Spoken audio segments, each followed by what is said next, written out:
आगे बढ़ते और बड़ी खबर का रुख करते हैं। मोदी मंत्रिमंडल में शपथ ले रहे 43 मंत्रियों की लिस्ट। ज्योतिरादित्य सिंधिया, सर्बानंद सोनोवाल, पशुपति पारस, ये तमाम अहम नाम जो जिनके बारे में कयास लगाए जा रहे थे, अटकलें तेज थी और साथ ही जो चर्चाओं का बाजार था वो गर्म था कि आखिर जो मंत्रिमंडल विस्तार किया जाएगा, फेरबदल किया जाएगा, तो कौन कौन से नाम है जो इन किए जाएंगे, कौन कौन से नाम है जो आउट किए जाएंगे।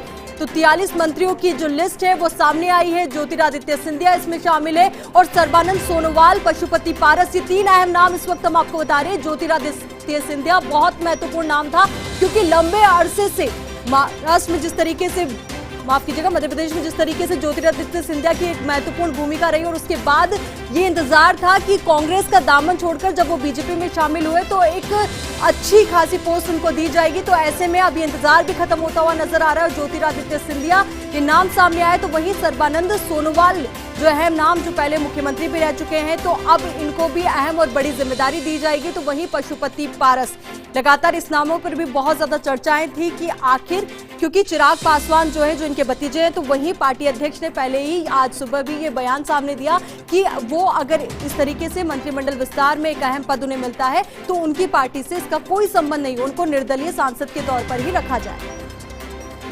तो आपको बता दें कि मोदी मंत्रिमंडल में शपथ लेने 43 मंत्रियों की लिस्ट सामने आई है। ज्योतिरादित्य सिंधिया, सर्बानंद सोनोवाल, पशुपति पारस, ये अहम नाम जो है इस वक्त सामने आ रहे हैं और लगातार अटकलों का बाजार जो था वो गर्म था कि आखिर कौन कौन से नाम है जो सामने होंगे और कौन कौन से हैं नाम जो नए नाम इसमें शामिल हैं। तो आपको बता दें कि केंद्रीय मंत्रिमंडल का जो 6 बजे विस्तार होना है, पीएम मोदी की कैबिनेट में शामिल हो रहे हैं 43 नेता और इसकी फाइनल लिस्ट आ गई है। इस लिस्ट में कई बड़े नामों को जगह दी गई है। मसलन कांग्रेस से आए ज्योतिरादित्य सिंधिया, इसके अलावा नारायण तातू राणे, सर्बानंद सोनोवाल और साथ ही डॉक्टर वीरेंद्र कुमार, रामचंद्र प्रसाद सिंह, अश्विनी वैष्णव, पशुपति कुमार पारस, किरेन रिजिजू, राजकुमार सिंह, हरदीप सिंह पुरी, मनसुख मांडविया समेत कई अन्य नेताओं के नाम इस लिस्ट में शामिल हैं। तो ये अहम नाम इस वक्त हम आपको बता रहे हैं, जो 43 नाम सामने आए हैं। तो उनसे जुड़ी इस वक्त ये बड़ी खबर आपको बता रहे हैं, मोदी कैबिनेट के फेरबदल और विस्तार से जुड़ी हुई। तो लगातार ये कयास लगाए जा रहे थे और अटकलें तेज थी कि आखिर कौन कौन से नाम होंगे और कौन कौन होगा जिनको एक नई भूमिका और अहम जिम्मेदारी मिलने वाली है, कौन कौन सा मंत्रालय किस किस के पास जाने वाला है।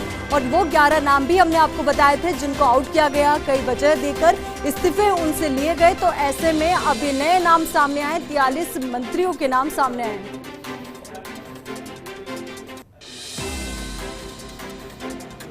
तो मोदी मंत्रिमंडल में शपथ लेने 43 मंत्रियों की लिस्ट सामने आई है। ज्योतिरादित्य सिंधिया का नाम काफी दिनों से चर्चा में था क्योंकि लंबे अरसे से उनको इंतजार भी था कि कोई अहम जिम्मेदारी उनको मिले और साथ ही कांग्रेस भी लगातार बीजेपी पर इसको लेकर हमलावर थी कि आखिर अभी तक ज्योतिरादित्य सिंधिया को कोई अहम जिम्मेदारी क्यों नहीं दी गई। तो ऐसे में आज उनको भी एक अहम और बड़ी जिम्मेदारी मिलेगी क्योंकि कांग्रेस का हाथ छोड़कर बीजेपी में वो शामिल हुए और साथ ही कमल को खिलाने में एक महत्वपूर्ण भूमिका उनकी रही। तो वहीं सर्बानंद सोनोवाल, ये नाम भी काफी ज्यादा चर्चा में था क्योंकि इनकी भी एक अहम भूमिका रही, पूर्व में मुख्यमंत्री ये रह चुके हैं। तो वहीं पशुपति पारस, इनकी भी अहम भूमिका रही। तो ऐसे में ये तमाम नाम जो सामने आ रहे हैं और इसी खबर पर ज्यादा जानकारी के साथ न्यूज एडिटर अदिति नागर हमारे साथ जुड़ चुकी है। तो अदिति, आपसे जानना चाहेंगे तमाम नामों के बारे में।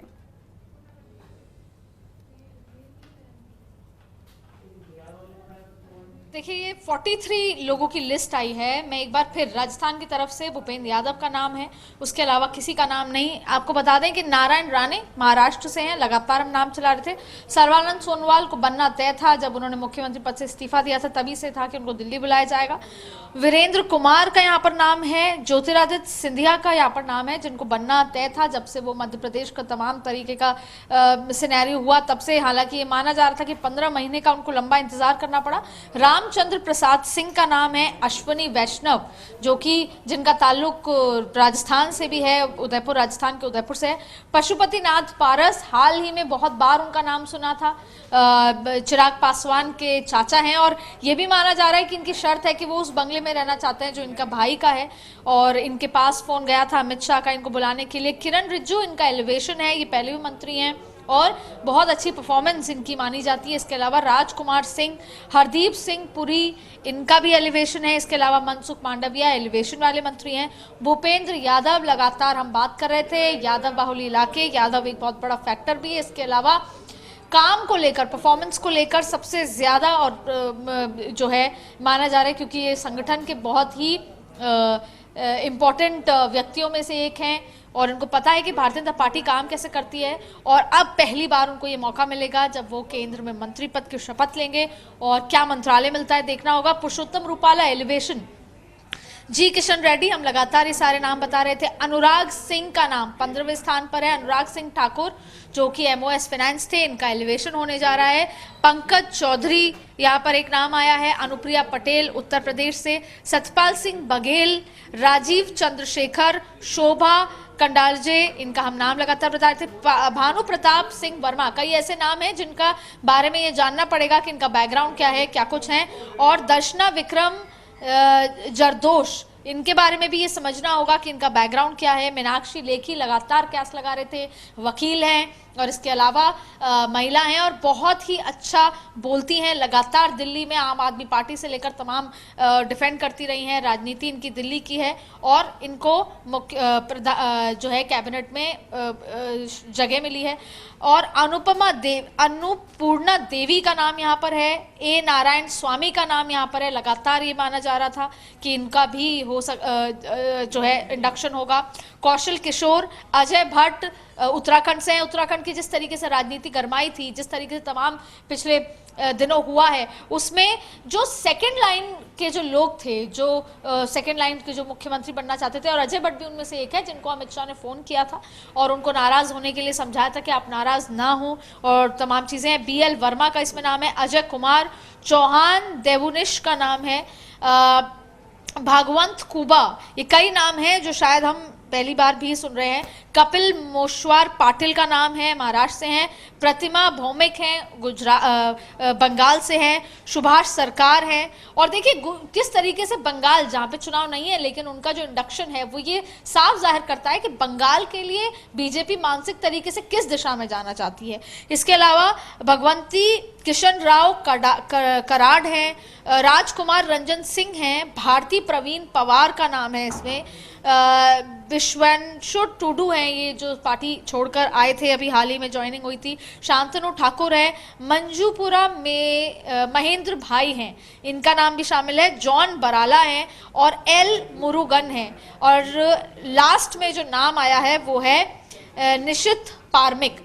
देखिए तमाम तरीके के लोग हैं लेकिन इनके कई ऐसे बैकग्राउंड समझने होंगे, क्योंकि मैंने आपको पहले भी कहा कि ये जो एक एक व्यक्तियों का जो चयन हुआ है वो उनकी काबिलियत, उनकी अपने एरिया में किस चीज पर पकड़, और उसके अलावा देखिए सारे मंत्रालयों को इस सेक्शन में बांटा जाएगा कि यहाँ पर तो रिजल्ट ओरिएंटेड मंत्रालय हैं कि इस पे कैसे काम करना है, इसको किस दिशा में लेकर जाना है। जैसे मैंने 5 बड़े मंत्रालय आपको बताए, एक नया मंत्रालय इसमें इंडक्शन है। कुछ ऐसे हैं जिसका इम्पैक्ट चुनाव के लिए पड़ता है कि इन सबके होने से जो उस राज्य में कितना इम्पैक्ट होगा। अगर उत्तर प्रदेश से 4-5 लोग लिए हैं तो उनके आने से वहां जो उनकी कम्युनिटी है वहां कितना वोट कन्वर्जन होता है। इसके अलावा भूपेंद्र यादव व्यक्ति हैं जिनकी कम्युनिटी से वोट कन्वर्जन भी है और जिनको संगठन की समझ भी है, जो मंत्री बनेंगे तो वो उस दिशा में काम करेंगे जहां पर नरेंद्र मोदी की सरकार, और उनको कोई महत्वपूर्ण महकमा भी मिलने की तैयारी। तो ये तमाम लोग हैं, यानी कि बहुत बड़ा एक्सपेंशन जो एक्सपेक्ट किया जा रहा था, हालांकि राजस्थान से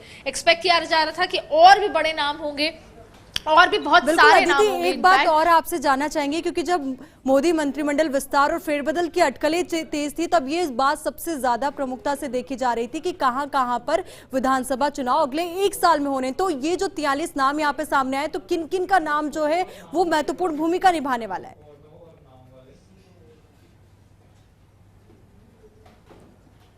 देखिए अनुप्रिया पटेल जो उत्तर प्रदेश से, मैं आपको बता रही हूँ जितने नाम हैं वो बेहद महत्वपूर्ण भूमिका निभाने वाले हैं। और जिस तरीके से देखिए अजय भट्ट और उत्तराखंड से नाम है। जाहिर तौर पे उत्तराखंड एक बेहद महत्वपूर्ण वो है। ज्योतिरादित्य सिंधिया को लाना, यहाँ पर ज्योतिरादित्य सिंधिया को लाने से भी बहुत बड़ा फैक्टर है मध्य प्रदेश के लिए। तो इन्होंने जाहिर तौर पे ये तो देखा है, देखिए प्राइम फोकस उत्तर प्रदेश है। गुजरात भी आगामी चुनाव होगा, गुजरात में भी देखिए आपने जिस तरीके से बदलाव हुए हैं, जदयू को वो हमारे साथ हमेशा से अपने साथ रखना चाहते हैं, लेकिन यहाँ पर और भी लोग एक्सपेक्ट किए गए थे। आप ये देख सकते हैं कि पुरुषोत्तम रूपाला, इन्होंने सोशल इंजीनियरिंग की है गुजरात में, नरेंद्र मोदी कैबिनेट एक्सपेंशन में सोशल इंजीनियरिंग की गई है उत्तर प्रदेश में, उत्तराखंड में, राजस्थान उससे अभी अछूता है, लेकिन राजस्थान में देखिए ऑलरेडी एक एससी चेहरा है, एक राजपूत चेहरा है, एक जाट चेहरा है, और भूपेंद्र यादव का कद कास्ट के साथ साथ और तमाम चीजों में है, पर यादव कम्युनिटी राजस्थान में भी बहुत ज्यादा है, तो सोशल इंजीनियरिंग वहां भी की गई है। लेकिन कुछ जो नए नाम हम पढ़ रहे हैं, नए नाम है, उनको ऐसे मंत्रालय मिलेंगे जहां पर काम करना है, जो सब्जेक्ट की पकड़ रखते हैं, जैसे हेल्थ हुआ, मैंने पहले बताया कि फिनेंस हुआ, जैसे मैंने आपको पहले भी डिस्कस किया कि रोड ट्रांसपोर्ट, इन तमाम तरीके की चीजें हैं जहां पर रिजल्ट चाहिए। जाहिर तौर पे जहां नितिन गडकरी हैं वो ऑलरेडी, लेकिन ये माना जा रहा है कि नितिन गडकरी को भी एग्रीकल्चर को नया महकमा मिलने की संभावनाएं हैं। और इसके अलावा बहुत सारी, आपको इस पूरे उसमें युवा भी दिख रहा है, आपको इस पूरे उसमें अनुभवी भी दिख रहे हैं, आपको इस पूरे लिस्ट में वो लोग भी दिख रहे हैं जिन्होंने बेहतर काम किया और उनको रिवॉर्ड दिया जा रहा है। किरण रिजिजू का नाम है, अनुराग ठाकुर को दिया जा रहा है, हिमाचल में भी हिमाचल के पॉइंट ऑफ व्यू से भी और उनके काम को देखकर भी। मनसुख मांडविया, जाहिर तौर पे उनके काम को देखकर भी दिया जा रहा है और उनकी सोशल इंजीनियरिंग जो गुजरात में काम आएगी। पशुपतिनाथ पारस के साथ अगर बात करने बैठे या उनके बारे में बात करें तो एक 15 मिनट का समय होगा कि किस तरीके से ये जो पूरी प्लानिंग हुई चिराग पासवान की पार्टी को अलग करने की, उसमें पशुपतिनाथ का बहुत बड़ा रोल था और शायद ये उनको रिवॉर्ड के तौर पे भी दिया जा रहा है। और बिहार और जदयू हमेशा से एक बहुत इंपॉर्टेंट वो रखता है। अश्विनी वैष्णव जो है उनको यहाँ लाने का मकसद है कि उस जो मंत्रालय इनको दिया जाएगा उसकी समझ उनको होगी। और वीरेंद्र कुमार है, सर्बानंद सोनोवाल है, उनको बैलेंस करना जरूरी था क्योंकि जब कांग्रेस से आए एक व्यक्ति को मुख्यमंत्री बनाया जा रहा है तो सर्बानंद सोनोवाल को बैलेंस आउट करने की बहुत ज्यादा जरूरत थी। नारायण राणे को लाना केवल और केवल महाराष्ट्र में किस तरीके से बीजेपी अपना एक कद बढ़ाए बड़े दिग्गज नेता के साथ, वो तरीके की चीजें हैं। तो आपको इसको युवा प्रोफेशनल्स दिख रहे हैं जिनके पास डिग्री है, उसके अलावा आपको इसमें वकील दिख रहे हैं, इसमें डॉक्टर्स भी हैं। तो साफ तौर पर सोशल, साइकोलॉजिकल और परफॉर्मेंस वाली इंजीनियरिंग तमाम इसमें दिख रही है।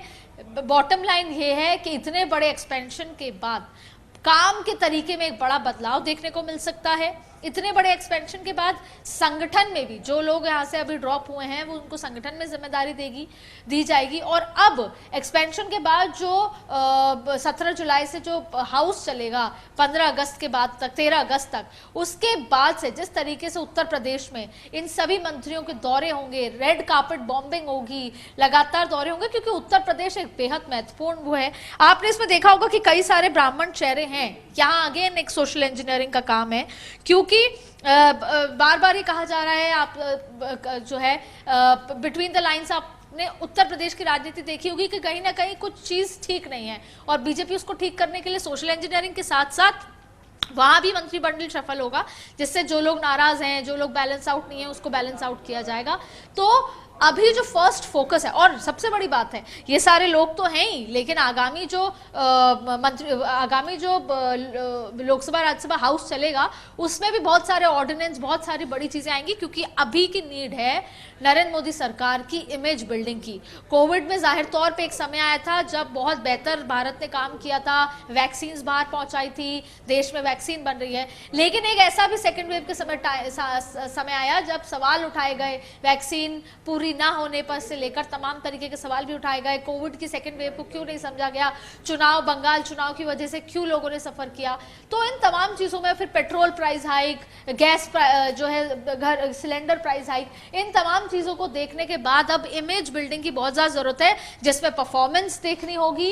क्योंकि जब हम जनता के पास जाते हैं तो जनता सबसे पहले कहती है कि जो सबसे अंत्योदय की बात करती है भारतीय जनता पार्टी, अंत्योदय तक के व्यक्ति को क्या कुछ मिला, और उसका बेसिक है रोटी, कपड़ा, मकान और गैस चूल्हा। और वो अगर इस तरीके से एक बहुत बड़ी पेट्रोलियम में भी पहले बहुत सारी स्कीम्स आई हुई हैं जिसका बहुत बड़ा इम्पैक्ट उन लोगों तक पहुंचा था, तो बहुत ज्यादा इंपॉर्टेंट है। इसीलिए इस पूरे उसमें आपने कास्ट समीकरण देखा होगा कि मिनी भारत आपको दिखा है, आपको यहाँ पर प्रोफेशनल्स भी दिखे हैं, छोटी कम्युनिटीज भी दिखी हैं, युवा भी दिख रहे हैं, अनुभवी भी दिख रहे हैं। बस नरेंद्र मोदी को इनसे काम निकलवाना है, इनकी क्षमताओं को समझते हुए काम लेना होगा और चुनाव जीतने के साथ साथ लोगों के दिल को कैसे जीत सकते हैं उसका पूरा खाका यहां पर इस लिस्ट में देख सकते हैं। बशर्त है कि इन सभी लोगों को जिस उम्मीद से लाया जा रहा है, जो शपथ ली जा रही है, वो कैसे परफॉर्म कर पाएंगे। लेकिन अभी अगर कुछ समय मिलेगा तो हम पूरा एनालिसिस करेंगे कि जो वो नए नाम हैं जो हमने नहीं सुने पहली बार, चौहान, देबुनिश, इन तमाम लोगों के बारे में जानेंगे, इनका बैकग्राउंड समझेंगे कि क्या इनका बैकग्राउंड है और क्या कुछ मंत्रालय इनको मिल सकते हैं। और इससे नरेंद्र मोदी और जब ये पता चलेगा कि किस मंत्रालय में किसको दिया गया है, क्योंकि कई एमओएस होते हैं जिनका काम सोशल इंजीनियरिंग का है, कैबिनेट का अलग काम है, तो तमाम तरीके की चीजें अभी और देखना बाकी है। लेकिन वो सस्पेंस हट गया। आज 7 तारीख है, 7 तारीख की शाम को 6 बजे नरेंद्र मोदी की मंत्रिमंडल का ह्यूज एक्सपेंशन कह सकते हैं और यह भी कहा जा सकता है कि अब 2024 से पहले और कोई बड़ा एक्सपेंशन नहीं होगा। लेकिन बहुत सारे लोगों का दिल टूटा है इसके साथ, और खास तौर पे मैं राजस्थान की बात कहूं क्योंकि बहुत सारे लोग उम्मीद कर रहे थे, क्योंकि अगर ये 2024 के पहले का आखिरी एक्सपेंशन है लोकसभा चुनाव का, तो उसमें बहुत सारे लोग ये उम्मीद कर रहे थे। और सबसे बड़ी राहत की बात तो कैलाश चौधरी के लिए है राजस्थान से, जिनके लिए पिछले 1.5 साल से ये कहा जा रहा था कि कैलाश चौधरी को ड्रॉप किया जाएगा, तो वो यहां पर देखने को नहीं मिला। तो कैलाश चौधरी, क्योंकि वो कम्युनिटी बहुत इंपॉर्टेंट है राजस्थान के हिसाब से, हरियाणा के हिसाब से भी, उत्तर प्रदेश के हिसाब से भी, तो ये माना जा रहा था कि एक जाट को ड्रॉप करके दूसरे जाट को लाया जाए। लेकिन एंड तक भी राहुल कस्वा का नाम रहा, लेकिन राहुल कस्वा का जो है उनकी सिफारिश बहुत ऊपर तक बंगाल के गवर्नर से भी आई। उनके फादर भी मंत्री 3 बार एमपी रह चुके हैं, खुद ये 2 बार एमपी रह चुके हैं, तो बहुत पोर्टफोलियो उनका स्ट्रॉन्ग था। वसुंधरा जी क्लोज माने जाते हैं, लेकिन शायद कहीं ना कहीं दिक्कत ये थी कि चूरू से वो आते हैं और नेता उप नेता प्रतिपक्ष राजेंद्र राठौड़ भी उसी इलाके से हैं, तो प्रदेश अध्यक्ष भी उसी इलाके से हैं, तो ये एक बड़ा फैक्टर था। हालांकि इसके अलावा भी दिया कुमारी के लिए कहा जा रहा था कि वो कहीं ना कहीं तैयार थी, लेकिन उस पर यह सवाल था कि क्या फिर गजेंद्र सिंह शेखावत को ड्रॉप किया जाएगा, संगठन में लाया जाएगा। लेकिन पुराना इतिहास ये भी है कि 2 राजपूत रह चुके हैं, लेकिन इतने बड़े सोशल इंजीनियरिंग में शायद राजस्थान को एक आधा जगह और एक आधा लोगों को जगह मिल सकती थी। बिल्कुल अदिति, और राहुल कस्वा वो नाम थे जिनकी चर्चाएं सबसे ज्यादा थी कि शायद इनको कोई अहम जिम्मेदारी मिल सकती है। तो वही एक बात और मैं जानना चाहूंगी, जो 43 मंत्रियों के नाम सामने आए हैं, तो ऐसे में जो कैबिनेट मिनिस्टर्स इनमें से कितने हो सकते हैं और किन किन का नाम हो सकता है जो कैबिनेट मिनिस्टर बनेंगे?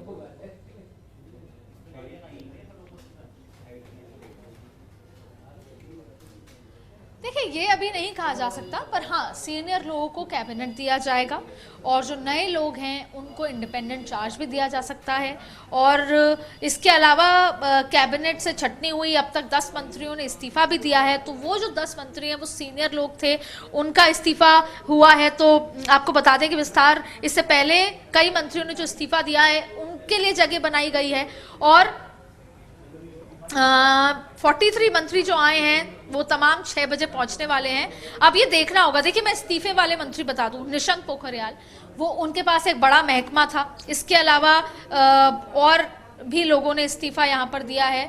मैं आपको डॉक्टर हर्षवर्धन, हेल्थ बड़ा महकमा है, तो सीनियर लोगों को कैबिनेट, तो कैबिनेट कहाँ खाली हुई? संतोष गंगवार हैं, सदानंद गौड़ा हैं, देबोश्री हैं, ये तमाम लोगों को यहाँ पर, संजय धोत्रे हैं, उन्होंने इस्तीफा दिया, रतन लाल कटारिया ने इस्तीफा दिया है, इसमें बाबुल सुप्रियो ने इस्तीफा दिया है, प्रताप सारंगी ने इस्तीफा दिया है, और 8 लोग, राव साहब दानवे पाटिल ने इस्तीफा दिया है। इसमें से 4 ऐसे मंत्रालय हैं जो बेहद बड़े हैं और जिन पे परफॉर्मेंस की जरूरत है। तो जो आज 43 लोग हैं उनमें से कईयों को इस पे एडजस्ट किया जाएगा, तो बहुत रोचक होने वाला है परफॉर्मेंस के हिसाब से भी, सोशल इंजीनियरिंग के हिसाब से भी। और आपको 8 मंत्री इस्तीफा दे चुके हैं, इसके अलावा शिक्षा मंत्री भी दे चुके हैं, बेहद महत्वपूर्ण है। देखिए, संघ का तो पुरजोर रहता ही है, लेकिन भाजपा का भी शिक्षा मंत्रालय पे बहुत ज्यादा वो रहता है कि कुछ बदलाव किस तरीके से, क्योंकि कई बार ऐसी चीजें देखी गई हैं कि जो टेक्स्ट बुक में किताबें होती हैं, इसके अलावा भी तमाम तरह की चीजें, बेहद महत्वपूर्ण मंत्रालय है। तो ये इम्पॉर्टेंट चीजें यहाँ पर देखने को मिली हैं।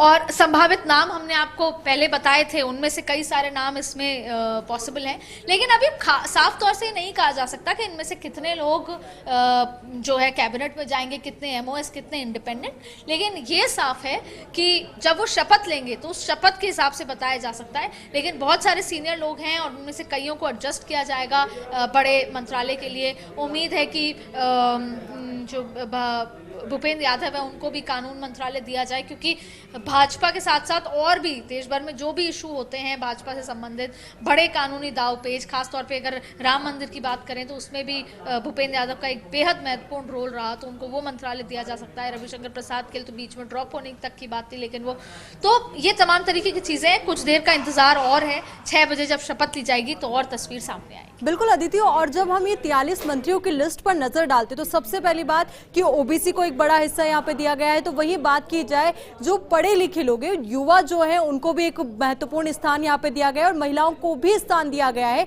तो पूरे नजरिए से देखा जा सकता है। और साथ ही अगर बात की जाए गठबंधन की, तो जहां पे जेडीयू लगातार मांग उठा रहा था तो उसको भी साधने की कोशिश की गई है, तो पशुपति पारस का जो नाम है वो भी एक इस तरीके की तमाम समीकरणों को साधता हुआ नजर आ रहा है।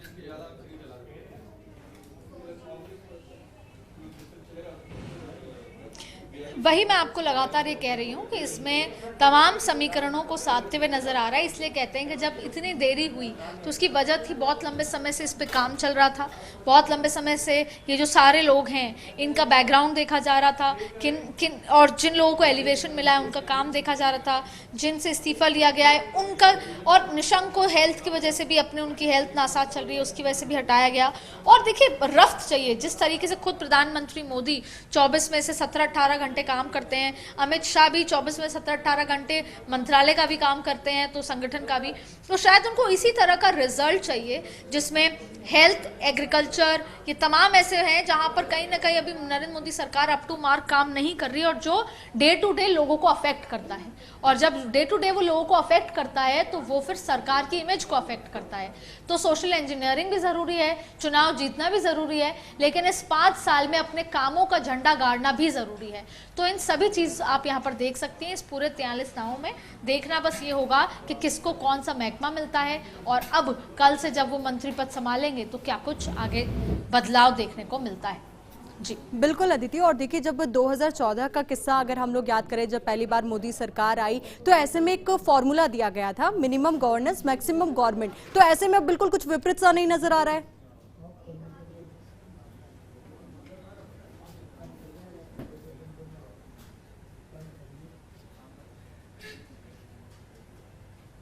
नहीं, बिल्कुल ये मिनिमम गवर्नमेंट मैक्सिमम गवर्नेंस की जो बात है ये यहाँ पर देखने को मिल रही है। कई ऐसे चेहरे हैं जो गवर्नमेंट जो चुनाव जीत कर नहीं आए हैं, जिनको लाया गया है क्योंकि वो परफॉर्म कराना चाहते हैं, क्योंकि वो उस मंत्रालय में काम करना चाहते हैं, तो ये करवाना चाहते हैं, उनकी एक्सपर्टीज, उनके अनुभव को इस्तेमाल करना चाहते हैं। तो मैक्सिमम गवर्नेंस का ही एक नतीजा है जिसमें जब हम चुनाव के लिए जाते हैं तो आपकी इमेज, आपके कामकाज और आपकी जाति और आपकी पार्टी, ये तमाम चीजें देखी जाती है, आपकी विचारधारा, ये तमाम चीजें देखी जाती है।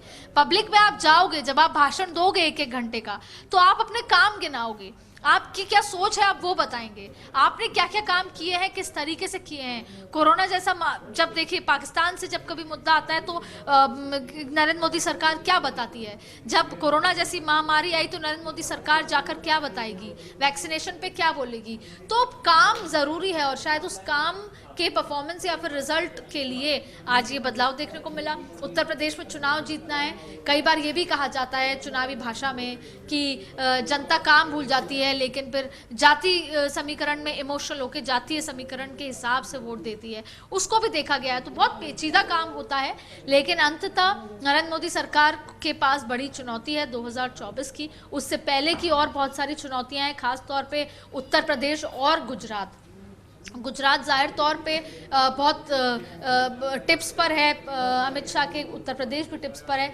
लेकिन अगर यहाँ पर चुनाव जीतने में कोई चूक होती है बंगाल की तरह, तो एक बहुत बड़े सवाल की तरह होगा कि क्या जनता के मन से, जनता के दिल से छूटती जा रही है नरेंद्र मोदी की वो इमेज। उसी को बनाने के लिए उससे पहले ये मंत्रिमंडल सफल करना ज़रूरी था, उसी को बनाने के लिए उन सारी जगहों पर जहाँ पर अभी काम उस तरीके से नहीं हो रहे, और नए कारनामे करने के लिए शायद ये मंत्रिमंडल करना शफल करना जरूरी था। और अभी भी जब किसको क्या महकमा मिलता है उससे भी काफी तस्वीर साफ होगी कि किसको क्या चीज दी है उसके क्षमता के हिसाब से। जी बिल्कुल अदिति, और जिस तरीके से अगर हम लोग पश्चिम बंगाल की तस्वीर की बात करें, जिस तरीके से मुकुल रॉय जिन्होंने टीएमसी का दामन छोड़ के बीजेपी का साथ दिया और उसी की वजह से जब लोकसभा चुनाव हुए तो उसमें हमने परिणाम भी देखा, पर वापस से कोई एक ऐसा महत्वपूर्ण जिम्मा उनको नहीं मिला या फिर कहीं पार्टी में एक अच्छी पकड़ के साथ ही एक बड़ी जिम्मेदारी नहीं मिली, तो इस वजह से वापस से वो टीएमसी में आ गई। तो इस तरीके के कोई और नजारे या कई और किस्से ना देखने को मिले, इसीलिए इस तरीके से मंत्रिमंडल विस्तार और फेरबदल भी बहुत जरूरी हो गया था।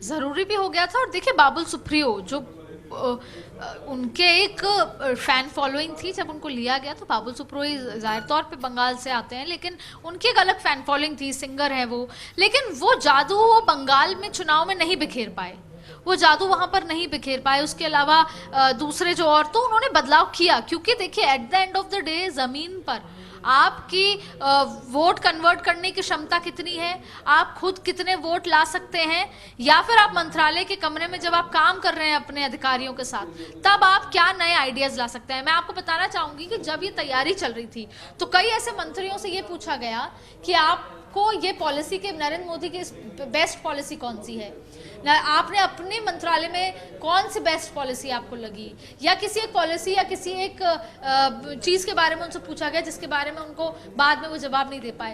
अंततः नरेंद्र मोदी ने कई मंत्रियों से पूछा कि आप ये बता दीजिए कि 2 महीने का लॉकडाउन था, आप अपने क्षेत्र में थे या घर में बंद थे, तो आपने वहां क्या प्रोडक्टिव किया। कई नेताओं मंत्रियों को डांट भी पड़ी जो अभी तक इस्तीफा नहीं दिया है, जो अभी तक भी इंटैक्ट है। लेकिन ये बात साफ है कि पीएमओ का जो पूरा एक सिस्टम है काम करने का, वो एक एक मंत्री की परफॉर्मेंस बारीकी से समझता है, जानता है। इसीलिए कई बार कहा जाता है कि हर 2-3 महीने में एक प्रेजेंटेशन अपने मंत्रालय की देनी होती है, क्या काम करना होता है, क्या बेहतर आइडिया आप ला सकते हैं, कितना आप जनता तक नरेंद्र मोदी की योजनाओं को लेकर जा सकते हैं। तो नरेंद्र मोदी को अपने एक मंत्री में ओवरऑल एक सब तरीके की खूबियां चाहिए कि जो जनता को भी आकर्षित कर सके, जो जनता तक मोदी सरकार की पॉलिसीज ले जा सके, जो मंत्रालय में एक अधिकारी की तरह काम कर सके और जब चुनावी मैदान में हो तो एक राजनेता की तरह काम करे। तो ये तमाम तरीके की खूबियां ढूंढने में इतना लंबा समय लगा और शायद इसी को छाटा भी गया। और कई बार क्या होता है कि जब गलत चयन होता है या किसी कारणवश उनसे इस्तीफे भी लिए जाते हैं, कई और ऐसी चीजें होती है जब उनकी क्षमता संगठन में बेहतर होती है तो उनको संगठन में शिफ्ट किया जाता है। तो पूरी बारीकी से